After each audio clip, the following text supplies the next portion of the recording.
Okay, testing levels, testing. Levels 1, 2, 3.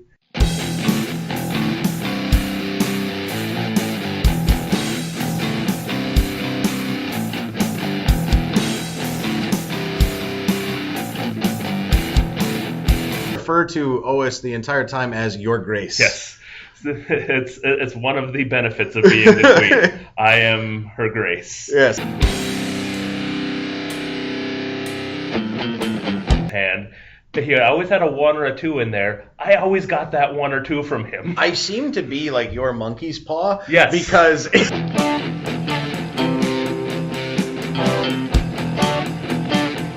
laugh in your face. I can always, whenever I played a game with him, I could just tell like the look on his face is like he is smug.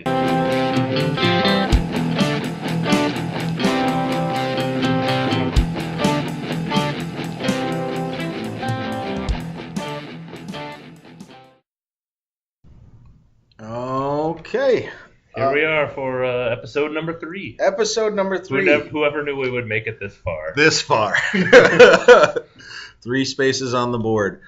All right. Well, welcome back, everybody, and thank you for coming back, for that matter. And here we are with a new game, and actually a new game.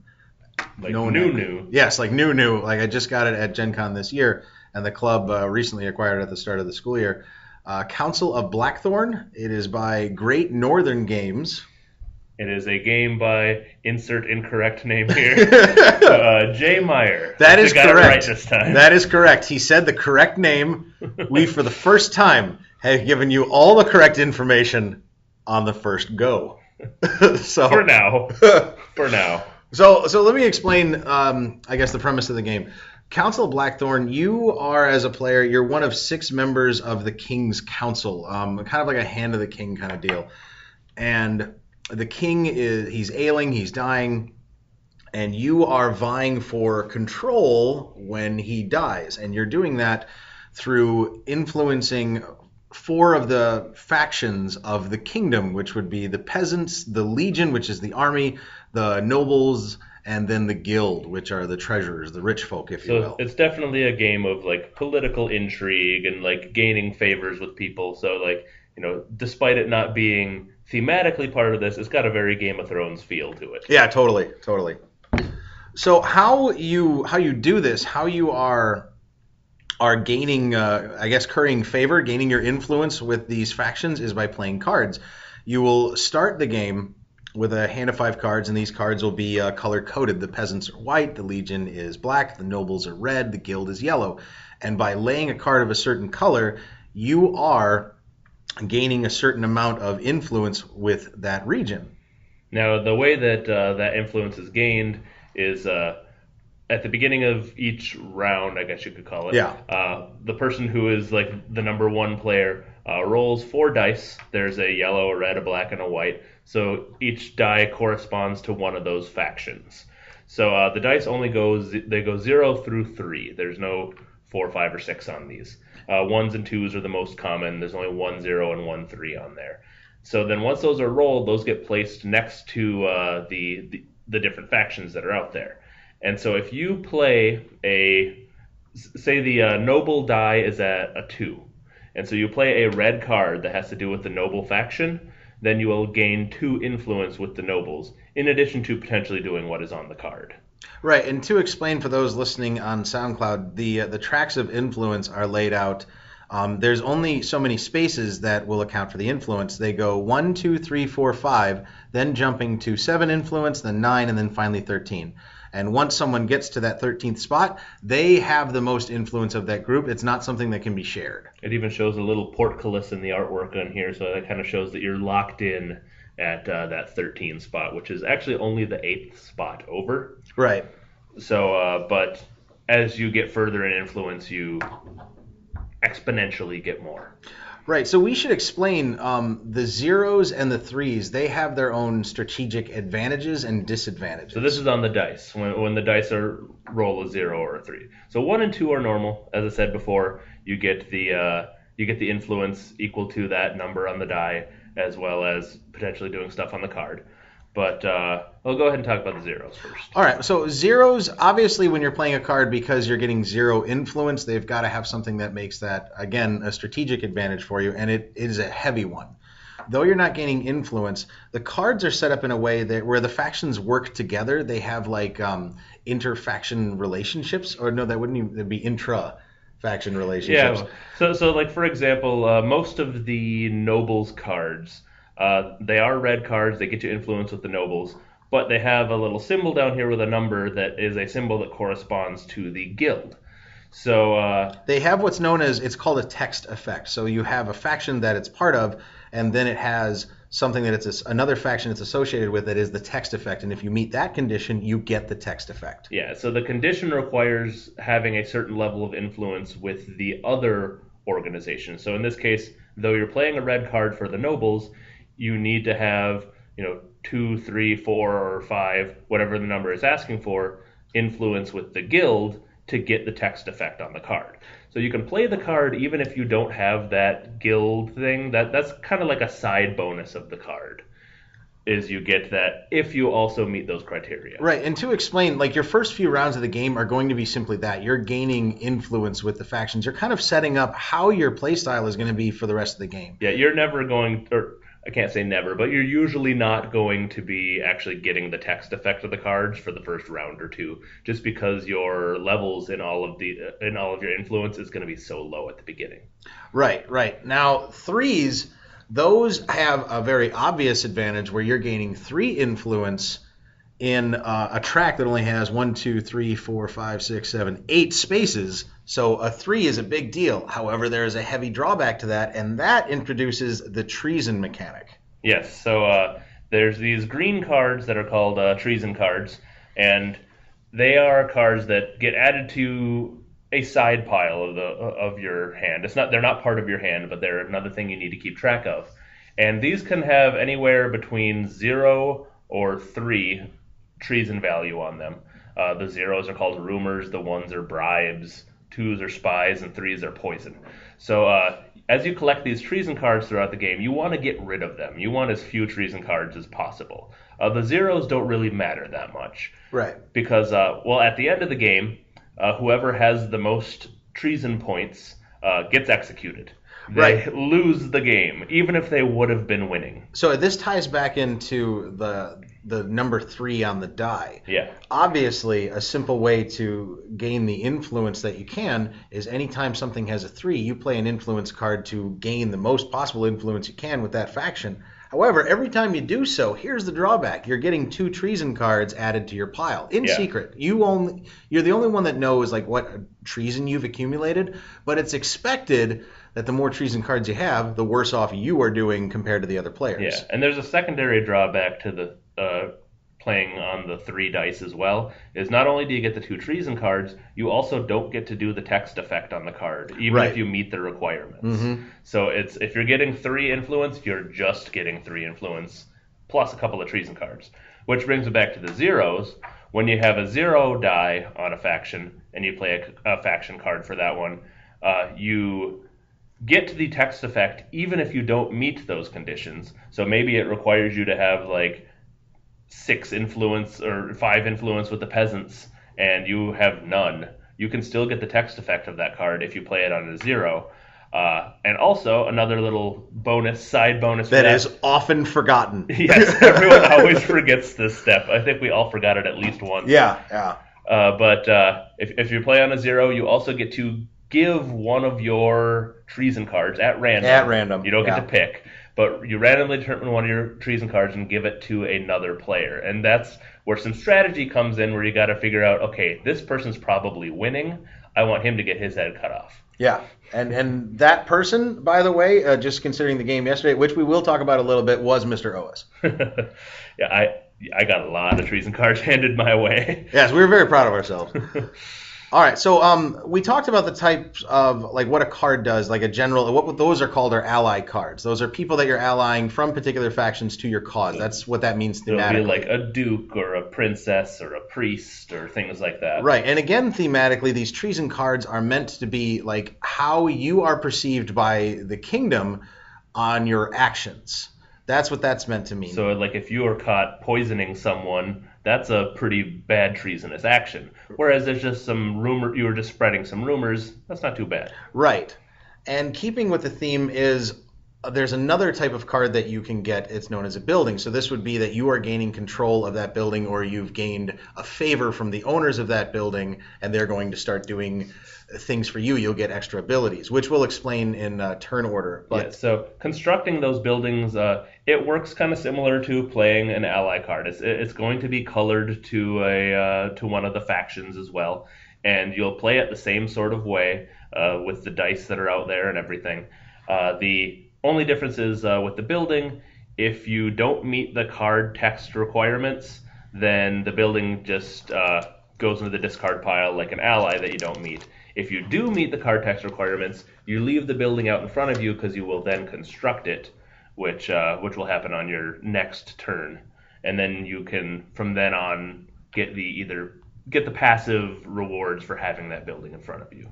right, I realize we're doing things a little out of order. I'm kind of like retracing, but I'll explain what a typical turn is like in a minute. But let's get through another type of card that we didn't mention. And there, I want to say there's only 8 of these in the deck, and the deck is large. These are known as whisper cards. These are ways for you to start dealing out some treason to the players that are ahead and help yourself in the process. So what a treason card does... A whispers card. A whispers card, sorry. What a whispers card does is you gain a faction level in any faction of your choice. Then the player with the highest faction score in each faction gets a treason card, as well as the player that has the most buildings. So these cards are in there as a way to severely punish people that are ahead. I love this mechanic. Yeah, the Whispers card is perfect for someone who is very behind in all of their influence, because they can just make everybody else start collecting treason cards. It's even good when you're ahead in a couple of factions because you're personally immune to the effect. So you don't have to draw any treason cards when you play the Whispers. It also is something that deters the runaway winner, which is something I really hate about games that reward the runaway winner, because you can get to a point in certain games where they do that, and you know logically there's no point in you continuing. Yeah. In this, like, if someone was ahead in all 4 factions at any given time, that's really dangerous if anybody has a Whispers out there. Yeah. So, okay, so let's explain what a typical turn would be like, and then you guys can get an understanding of or actually, you know what, let's talk about the characters that you can play. Okay. Yeah, that's a good place to start. Right, and that'll bring us into turn order. So there's 6 different characters that you can choose from, and most of the characters have a association with one of the factions. Right. So there's the 7th Vigil, which are kind of associated with the peasant faction. There's the Lord of War, associated with the Legion. There's the Minister of Coin, associated with the Guild. There's the Queen, associated with the Nobles. And then there's 2 other ones which are a little bit different. There's the Master of Shadows, who I don't think they're really specifically associated with anybody. Right, he's an advisor, and he is the best character in the game. And Lord of the Tower I'm unfamiliar with. Lord of the Tower is pretty great. He is the captain of the Royal Guard. That's his position, and his idea is, and you can see it from his actions, is that he can force people out of his way. Okay. Because I think he's the only character that can actually bump someone out of the 13th place. Oh, nice. So, so most of these other ones, when they're associated with a faction, you start like 1 or 2 higher than the base 0 in that faction. And the Master of Shadows, while he doesn't get that bonus of starting higher in one of those factions, he's a very interesting character because he's able to get rid of treason cards like nothing. And he doesn't start with any treason cards. That's something we neglected to mention before, is you actually start the game with a few victory points, because you can spend those to buy things, but you also start the game with 3 random treason cards. Yeah, they could be 3 zeros, they could be 3 threes. Right. The exception to that is the Master of Shadows, who doesn't have an affinity, so he doesn't start off from an influence standpoint with an advantage, but he starts off with a heavy advantage that he gets no treason, and his ability is he gives them away. Yeah, he has an action where he can pay 2 of his victory points to give 1 of his treason cards to anyone, and he gets it's chosen randomly, but still, he's generally going to have very few, if any, treason cards in hand, because he's constantly just pawning them off on others. Right. So, and then the other ones are fairly straightforward, like the ones that are like faction specific, you would say. The seventh vigil, obviously, he gets an advantage in influence with peasants. The queen, an advantage with the nobles, and she also generates less treason than everyone else. Yeah, whenever she plays a card on one of those things with 3 die, she only gets 1 treason card instead of 2. She also gets to discard 2, but we'll get to discarding later. Right. Then there's the Lord of War, who, with the Legion, his ability is really neat, is that he can always use Legion ally cards, which are generally the most of the black cards. Yeah, so even when there's a 3 die on the Legion, which means you normally can't get the text effect, and if he doesn't meet the requirements of having so much influence with the peasants, Right. he still gets to use the card text. Yeah, so he's a very strong and aggressive player. Yeah. The Minister of Coin obviously has some things that involve like paying money. He can pay some money to re-roll. He can just gain some extra faction in a faction of his choice, as long as like the guild die, the yellow die, is at a 1. So each of them have their own little specific actions like that, and those will come into play as we talk about like what goes through a typical turn. Right. So let's explain that. So the start of the game is everybody gets 3 victory points. Everyone gets 3 random treason cards, and everyone gets 5 cards in their hand, with the exception of the Lord of War, who I believe actually gets a hand of 6. So that is how you're starting this game. And turn order is very, very simple. On your turn, you're going to complete any buildings that are under construction. Now, in later turns, that'll become relevant, because when you play a building card, if you meet the requirements, you're allowed to keep it, outside of just gaining the influence you would from playing it. But then it remains tapped in front of you until the start of your next turn. Yeah, so you can't actually use the building actions or the building passive effects until your following turn. And the reason that you have them under construction and then construct them as the first action or the first thing that you do on your turn is because the second thing that you do is play an action. Now, this could be from any one of your buildings or your individual character card. Yeah. So some of those characters only have a single action. Like the queen's action that she can do is re-roll the noble die or the peasant die once. Whereas like the 7th vigil, the peasant person, they've got 3 different actions they can choose from. But you only get to do 1 action. Right. So like what action you pick, especially later in the game when you've accumulated some buildings and you have a wealth of choices to make, what choice you make is going to be an important one. So for example, like we've got the marketplace is one of the buildings out here. It's got an action on it where it says if the guild die is greater than 0, each opponent that has lower guild faction than you must pay you 1 victory point. I had that yesterday. This is my favorite building now. That's why I was always trying to stay ahead of you in the guild faction. I ended up like bilking, I want to say at least 7 victory points out of you guys. Oh, yeah. By the end, it was a highly useful building. Yeah, when you pulled in the lead and then did that action, then just getting money from everybody. But so like that can show you though how there are certain actions that will only be relevant depending on like what the dice are at for this round, or maybe where your influence is for this round. So you've got to determine which action you want to do based on those circumstances, or you may just not do an action at all. Right. I mean, that's going to come up your first couple of rounds more than likely for some of the characters. But the next step in your turn sequence is play a card. You are going to play a card. You will get the dice effect first, which is referring to the influence. So whatever the die is that matches the color of the card that you played, you are going to generate however much influence the die is worth at the time. And then after that comes the text effect. Are you meeting that second faction's requirement in influence for you to be able to do that text effect? And I just want to mention this again because this seemed to be a point that's a little confusing for some players. It took people a while to get that you don't automatically get the text effect on a card. You have to meet the secondary requirement, which is indicated on the card. Right. Yeah, that was a hard thing for people to learn. So in addition to playing the card and getting the dice effect, that also is where the 0 or the 3 die comes in. So you have to pay attention to if it's a 1 or 2, you just get that influence.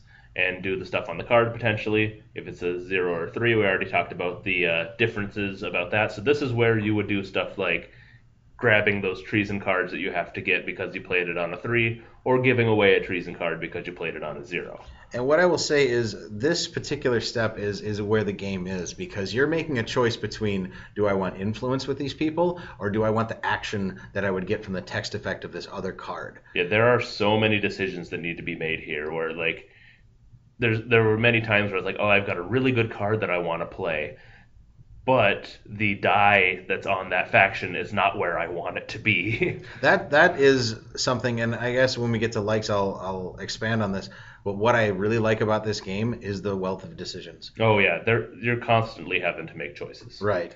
So anyway, after the play a card step, you move to the draw step, and this is very simple. You just simply draw up to your standard hand of 5 or 6 if you're the Lord of War. However, you are able to discard a card to draw 2 more. So this is your way of cycling towards cards that are going to be more advantageous for you. And that's where one of the Queen's special powers comes in. She gets to actually discard up to 2 cards if she wants, so she can draw different cards. So it lets her cycle through the deck a little faster. Right, and that is a huge advantage, at least from my perspective. It should have been an advantage when I was the Queen. Oh, by the way, I was the Queen. Queen Ois. Yes, Queen Ois, which we had to, during the game, and it says it specifically on his card, we had to refer to Ois the entire time as Your Grace. Yes.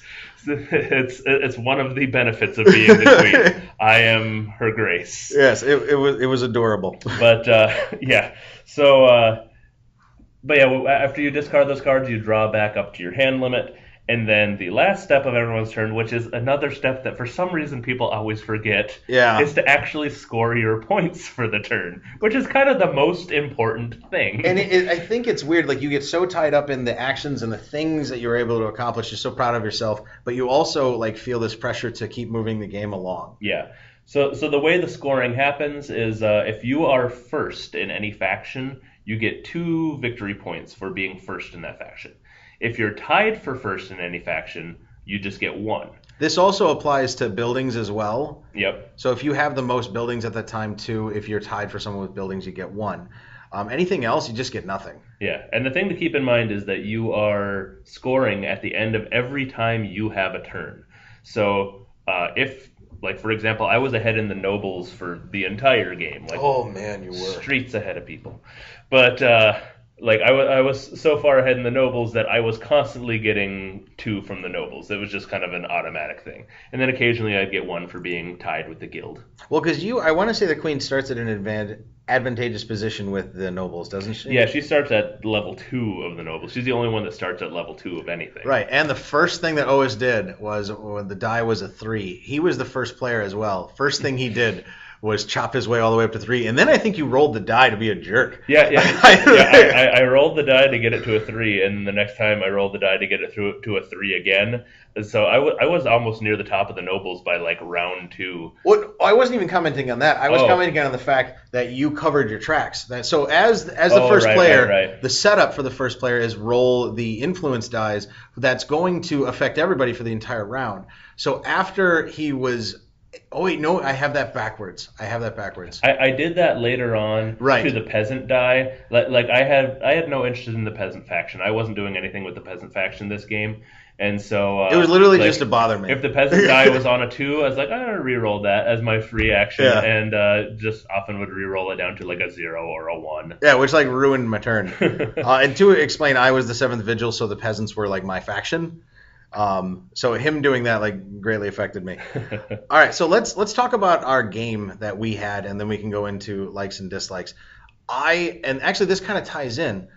I was sure that I was losing this entire game. I was sure that Mr. Ois was winning. I was going to get him executed. I was just being quiet, sitting in the background, but that's how he sees it. Much. That's how he sees it. He wasn't saying much, but his advantage and his place on the board was clear. It was a little too obvious. Yes. Well, when you're at 13 and other people are at 2, you tend to draw attention to yourself. With the nobles, in my defense. I wasn't really good with the legion or the peasants. Right. So Anyway, like everyone sees all these gems, and I'm not gonna lie, I pointed a finger at him almost permanently. Whenever someone could give a treason card, I always suggested that Mr. Ois would be the right person for it, or Michael because he's Michael. Because he's Michael. So that's just a standing rule. It really is. And Michael, if you're listening and getting upset about that, you could play differently. You don't have to paint that target on yourself right. like you do. Right, because he gets that devilish smile whenever he's trolling someone. He's like, I'm doing this thing to you. And, and then he always has that moment of regret. Oh, yeah. What can you say? It's a constant that we count on yep. at the club. So anyway, I was sure during this game, I was the 7th Vigil, and I was losing the entire time. Mr. Ois was clearly in the lead, and Michael, who was the Lord of War, which he enjoyed a bit too much in my taste, I viewed as either in second place or sometimes jumping ahead of Mr. Ois. Yeah, he was up there for most of the game. Dante, who was playing the Minister of Coin, right. was making some good progress and stuff as well. And then RJ playing the Master of Shadows, which is interesting because he had almost no treason cards in front of him throughout most of the game. Well, so nobody was throwing treason cards at him because there's no point. He was going to give them right back to him. Yeah, he'd give them right back. And I'm going to say this. I hope RJ is willing to admit it. Through half this game, he had no idea what was going on. Yeah, he didn't know the rules at first, but then, like by the end, he actually dude was racking up points. Yeah, I was so confused, just raking them in, and then not worried about being executed at the end because he had no treason cards. Right, it was very clear. And here I was, the most seasoned player at the table, the only one that had experience with this game, and I was like, I'm in dead last. But there came the surprise, and that's what this game is really good at. Every time I've played it, the games have been close. Yep. Like you will not believe how close these games are. Our score came down to one person with 55, 2 with 54, and 2 with 53. Like within 1 point. Right, and another game, and I was the 55, and Ois was a 54, I want to say. But I got my head cut off. He did get his head cut off.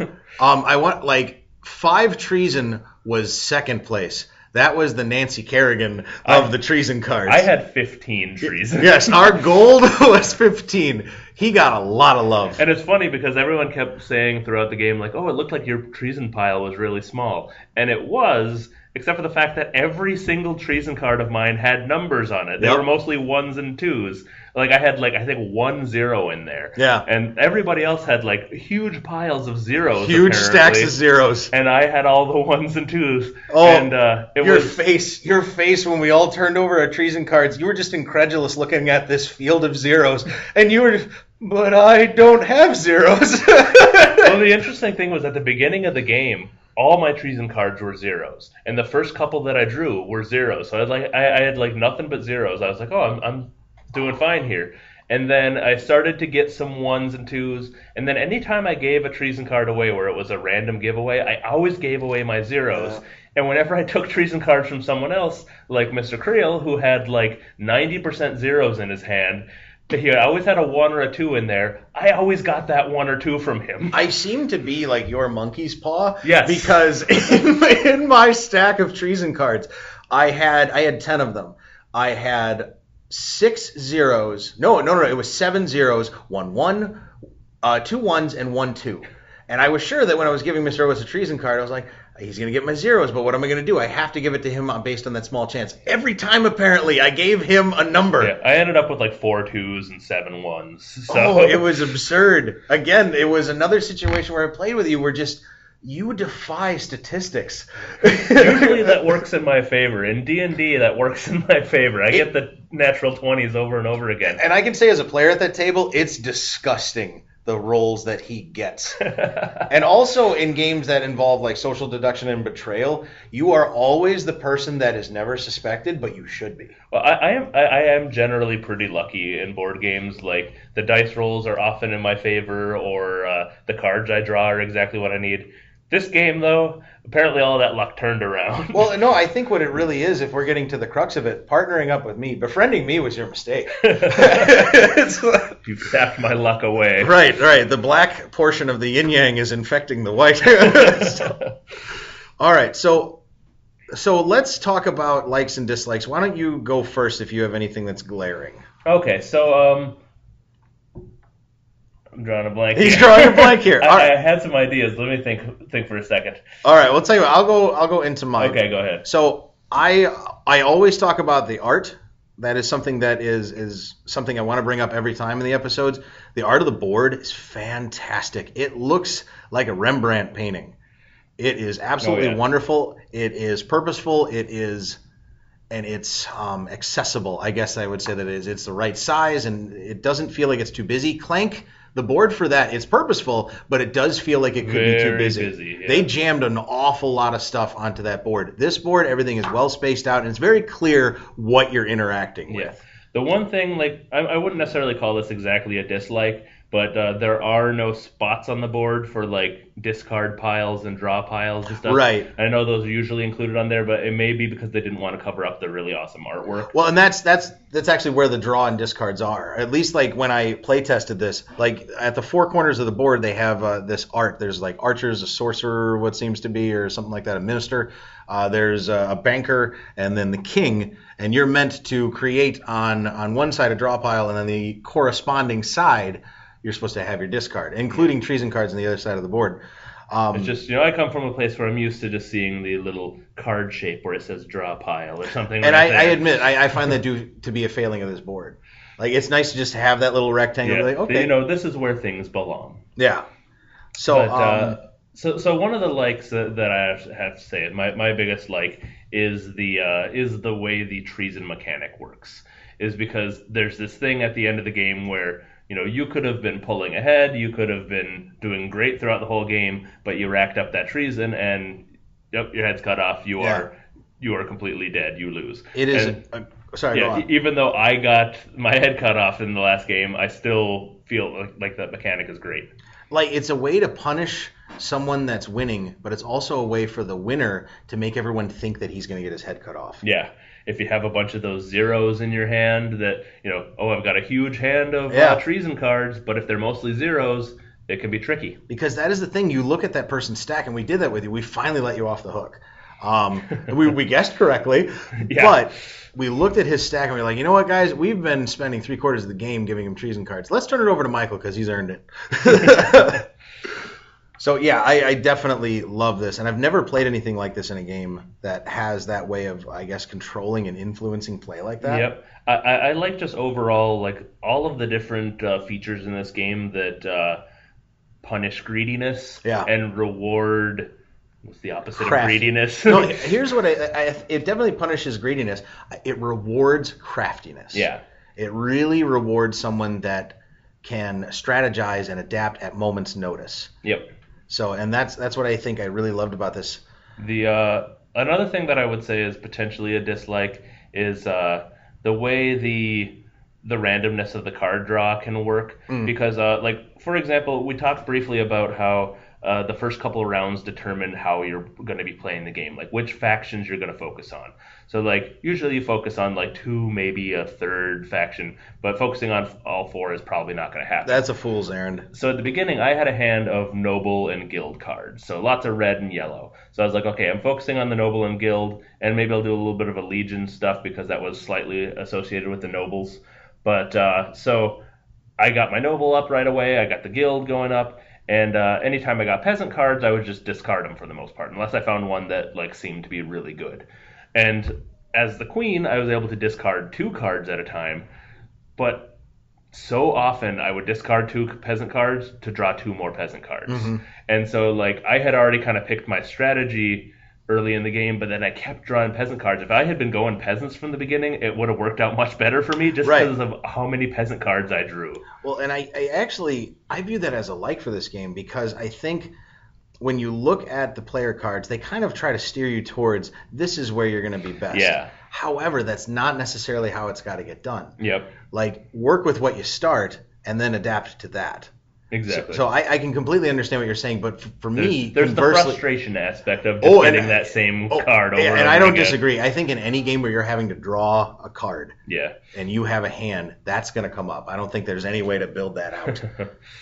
So, all right. So a dislike for both of us, and I'm going to be as bold as to say I represent the world and say that we dislike this very odd and archaic scoring sheet. It looks like a Yahtzee scoring sheet. It literally does, and it is like the same quality of paper.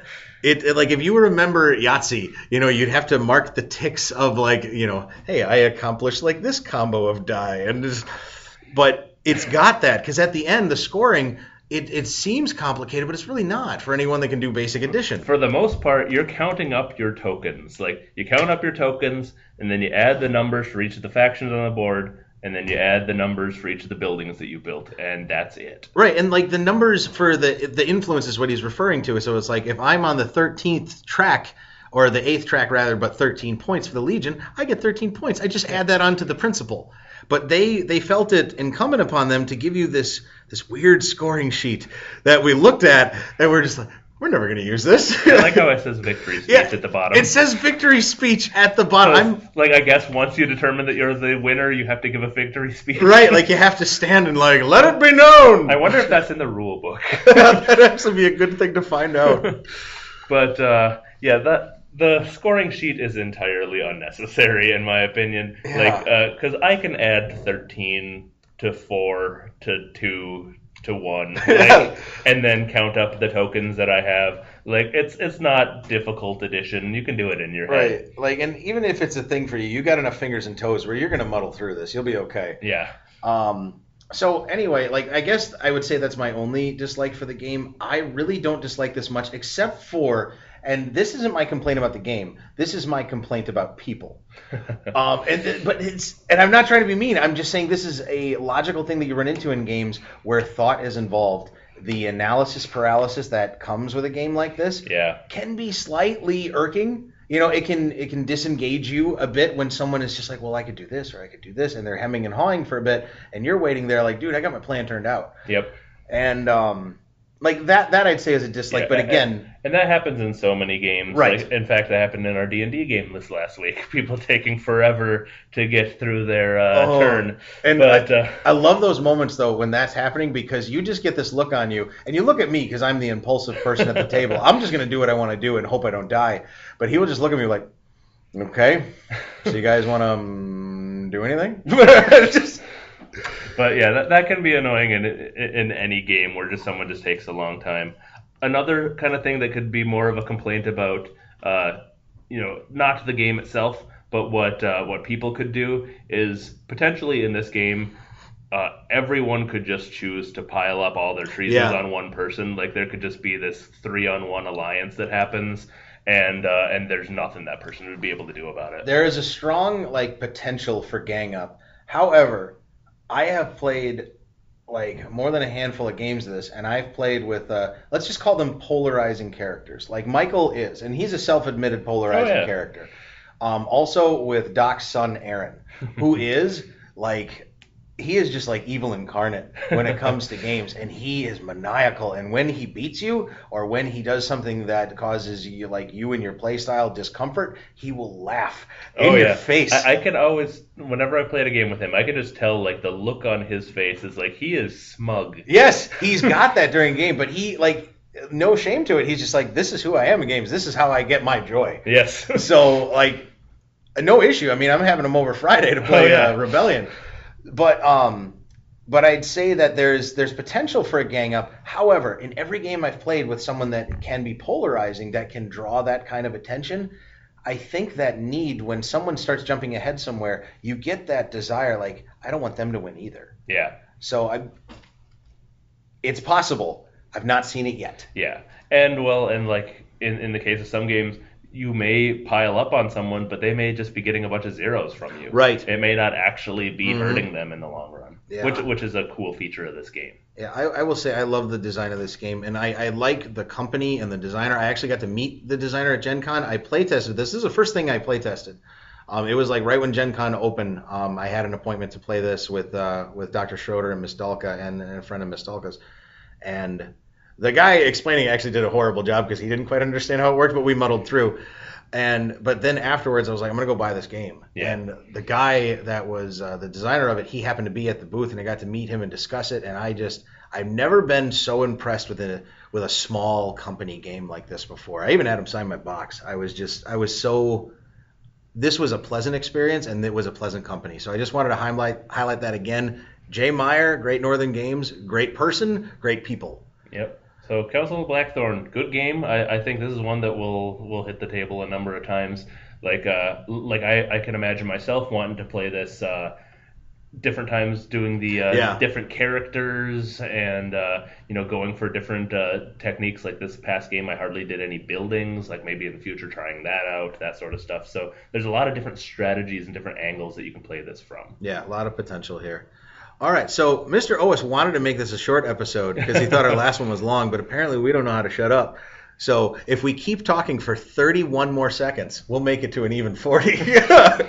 But no, we won't do that to you guys. Anyway, we really hope that you guys have been enjoying things so far, and we hope you enjoyed episode 3 of CROAS Reviews. All right, bye-bye. Bye-bye, guys.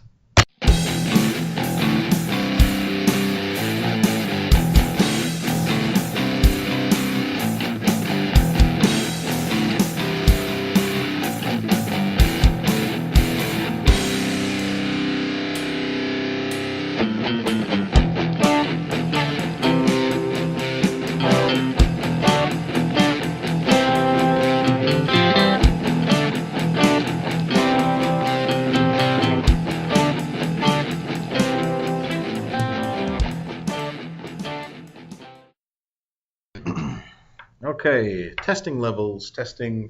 Levels, 1, 2, 3. Hey, I'm not like spiking the audio this time. I was going to say, we moved the computer further away from you. You can. I need to sit in a further away seat, apparently. We're doing an audio test. You're like, testing. I'm a gentle giant. All right, let's give that a listen, and then we'll make sure it's good.